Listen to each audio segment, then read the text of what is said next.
Welcome to the deep dive. We're jumping into a source you sent us, our listener, to really dig into a specific topic. And today, that source is this report, Global Outreach, new Monmouth Missions Report. Yeah, so our plan is to unpack the key activities, the insights, maybe find some surprising things in here. Basically give you a clear picture of all the different efforts described in this one report. It's pretty varied. It really is. Covers a lot of ground, different activities, different places, shows all the ways people are involved in global outreach. Both far away and, right here close to home. Yeah. It looks at strategy, dedication, how they adapt. Okay, let's dig in then. It actually starts pretty locally, connecting things happening here with a global impact. Rick, first mention is that partnership with Samaritan's Purse, the Christmas Child Shoebox event they do every year. Ah, yes, the shoeboxes. And Yeah. it gives specifics. It does. It says 150 shoeboxes filled with gifts and, well, love. But the interesting part is how. Families got neighbors involved, cousins, grandparents, all helping with the shopping. Oh, I like that. So it wasn't just the church members themselves. It sort of rippled out locally first. Exactly. A local community effort before the boxes even shipped out. And many went to Asia, the report says. Yeah. So, direct link from local action to a global destination.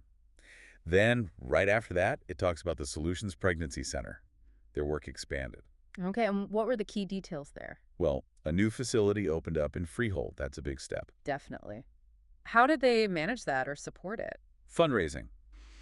The report mentions two events, specifically their annual dinner in March and something called the Baby Bottle Boomerang between Mother's Day and Father's Day. Right. And that raised enough for... A much-needed sonogram machine, which is, pretty critical equipment for a pregnancy center. Huge. Absolutely.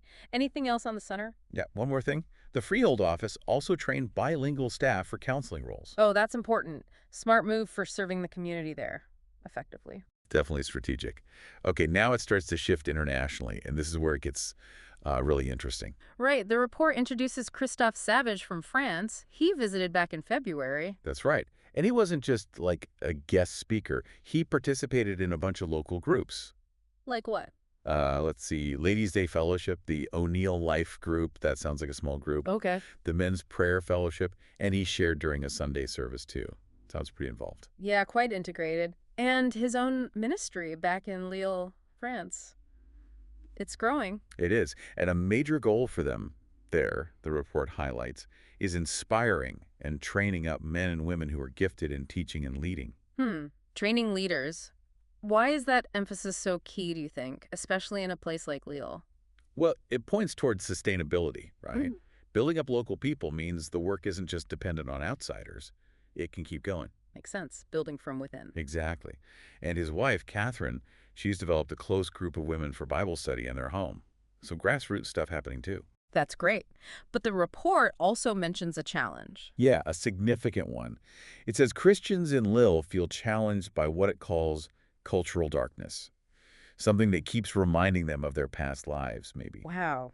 That sounds heavy. Like it's more than just needing information. It's a deeper struggle. It seems so. Yeah. The report specifically asks for prayer for them as they learn to apply Scripture to their everyday lives. Yeah. It really underlines that personal, ongoing battle. Okay. A lot to think about there. Now, shifting geographically, Papua, Indonesia, Walter, and Diane Kennedy. Yes. And their strategy is fascinating. They trained local families to plant churches in what they call cousin villages. Cousin villages. What does that imply? Like a network. Exactly. It That- suggests leveraging existing family and clan connections. So instead of an outsider just showing up cold, Right. they empower local families who already have relationships in nearby villages to start the church planting there. It's built on, existing trust. That's really smart. Relational. Very. And they're also using technology in a big way. Get this. Over 36,000 Facebook friends across 10 countries. Whoa, 36,000. That's a lot. And does it translate? Apparently so. The report says 25 people have come to faith directly through their Facebook posts. That's incredible. Tangible results from social media. Yeah, it shows how digital tools can just massively extend their reach. Diane's teaching is also widespread. Over 300 women attend her monthly Bible classes. 300 women. And they're eager for her to come back this summer. Very eager, it says. And she's also doing that leader training thing we saw in France. She's trained a local leader named Rihanna to help train more Sunday school teachers. Ah, there's that pattern again, building local capacity. Exactly. And she uses tech, too, teaches other churches across Indonesia through live and recorded seminars, multiplying her impact. Wow. But the report also mentions some personal challenges for them. It does. Two really significant prayer requests that just ground this whole thing in reality. First, Walter's waiting on his visa approval. He needs it to stay in Indonesia. Oh, wow. So if he doesn't get it, He'd have to leave and reapply for just a one-year visa. Huge uncertainty. that's tough. And the second. It's about Diane's health. Prayer that her cancer won't return and that she'll get medical clearance to go back to Papua in June or July. Man, those are huge personal things layered on top of the ministry work. Really puts it in perspective. Absolutely, it's not abstract. It's real people, real lives, real struggles. Okay, so still in Papua, the report then talks about their son, Ryan Kennedy, and his wife, Mandy, working with the Hatam people. That's right, and they've been focused on distributing resources, a lot of resources, about $50,000 worth of Bibles and Bible study materials, $50,000 worth. Who are those going to? primarily to leaders of Sunday schools and youth groups.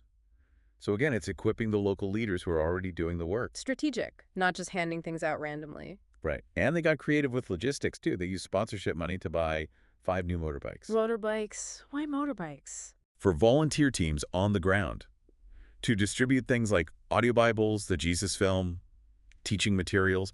In remote areas, bikes can go where cars can't.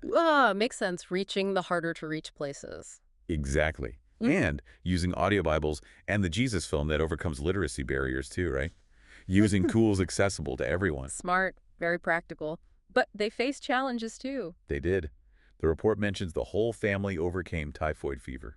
Oof. Yeah, that highlights the conditions they might be working in. For sure. Despite that, Ryan's meeting daily with a group of 12 local kids, just building those community relationships. That's great. Face-to-face connection. And they hosted sponsor groups, too. 2 groups flew out to Papua. And the report says the sponsors just loved the Hatam people. Sounds like those visits really built strong connections. That's powerful, building bridges. And there's a kind of funny detail. Huh, yeah. A little surprising note. Ryan learned to play the guitar. No way. Yeah. And the report adds, kind of cheekily, I don't think he ever sleeps. Gives you a sense of his energy. That's great. Little human touch. And technology again. Big time. They added 164 new audio Bible listening groups in 41 new locations. That's significant expansion. Shows those tools are really working. Definitely scaling up. Okay, let's shift gears a bit. The report also touches on a partnership with the Fellowship of Christian Athletes, FCA. Right. Encouraged by Harry and Janine Flaherty, they attend services and give updates. And get this, they've been serving in that FCA role for 30 years. 30 years. Wow, that's incredible dedication. Isn't it? And they're grateful, the report says, for more students coming to the high school huddles. Which are like FCA small groups, right? Faith and sports. Exactly. And there's a multi-sports camp planned this year at Liberty University in Virginia. So outreach through a specific interest group. Cool. Okay, one more major section in the report. Juarez, Mexico. James and Sylvia Campana. Yeah, their church, Liberty Baptist, is growing. Average attendance around 80 people. Good size. And the report highlights some unique outreach methods they're using. It does. Things like front lawn evangelism and Bible studies. Front lawn evangelism. What does that look like? Well, it suggests using that very accessible space right outside someone's home, maybe informal chats, maybe planned studies or events, very personal, breaks down barriers. Interesting. Taking it right to the neighborhood. Yeah, and the report says it's resulted in numerous decisions for Christ. They're also using the local soccer stadium. Soccer stadium for sharing the gospel. That's different scale. Totally. And apparently that also led to many salvations and, maybe just as importantly, inspired their own church members to be bolder in sharing their faith with neighbors. So it had an internal impact too. That's fascinating. Shows real adaptability, front lawns and stadiums. Exactly. Meeting people wherever they gather. Yeah. And a really key outcome, 2 members from their church felt called to full-time ministry. Wow. Yeah. Committing to go to seminary for training. Yeah. That's a huge sign of impact within the local church. Absolutely. A sign of maturity and growth there. Definitely. And they have a future vision, too, called Project Juarez. Okay, what's that about? Aiming to buy property to build a proper church building and a Christian school. A long-term investment in the community. Ambitious. Are they making progress? Seems like it. They've raised over $29,000 for it, plus another $2,000 donated by other churches in Mexico. So $31,000 raised towards that goal. That's solid progress, concrete steps. And like the Kennedys, personal prayer requests, too. Yep. guidance for their son Daniel finishing college, and blessings for their daughter Becky and her husband as they start married life. Again, that reminder. Families behind the work, living their lives alongside it all. Powerful stuff.